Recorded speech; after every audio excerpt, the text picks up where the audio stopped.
Hello, my dear friends, and welcome back to the channel once again. If it is your first time here, my name is Gigo, and today we'll be looking at container structures.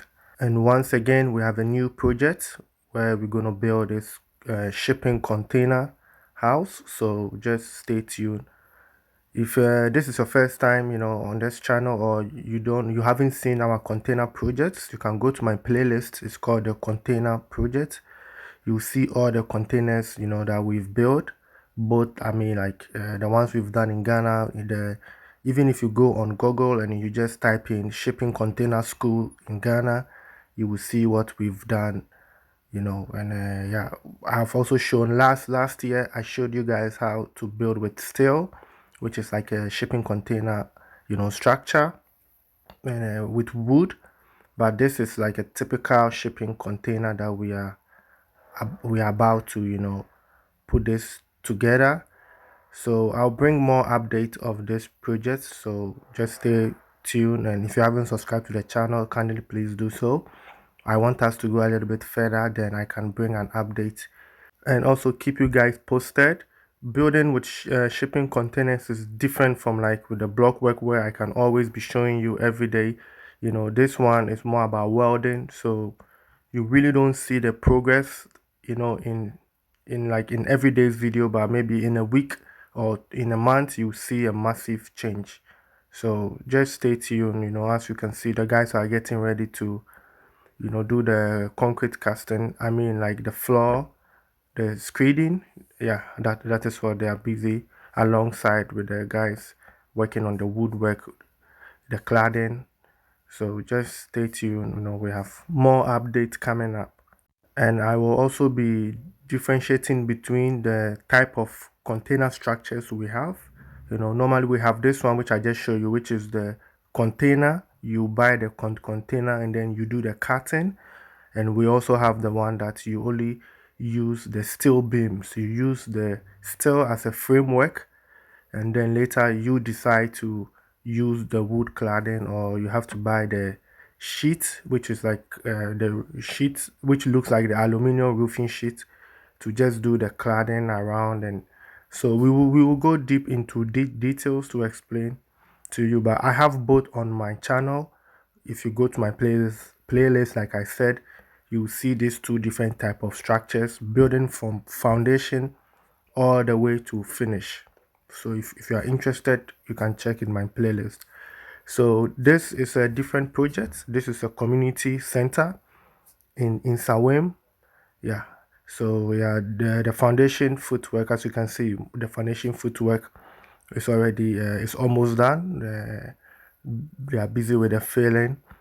So we have two type of foundations, as you can see. There's one which is elevated high, and this is low.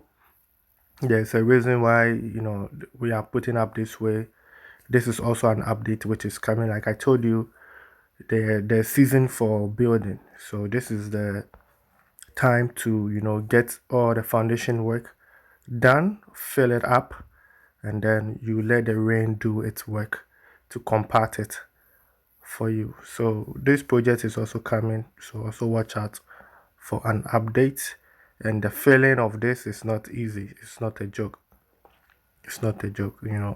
Sometimes people come up with structures, and it is just about the beauty of it, but what really goes into it, people don't really understand.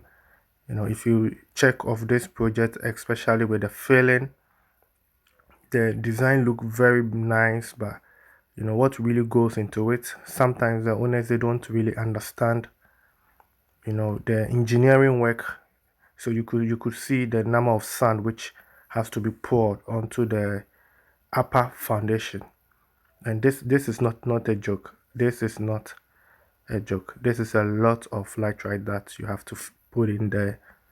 you know so once again, when we are getting our drawings, when we are on the internet looking for designs, sometimes when you find something and you want an architect to draw for you, kindly ask questions before you let him go ahead to put the drawing on paper for you. Because sometimes if you just get a drawing and you just give it to the architect, hey, I want this, can you put it on paper for me, and the person does it for you. You take it to the quantity surveyor.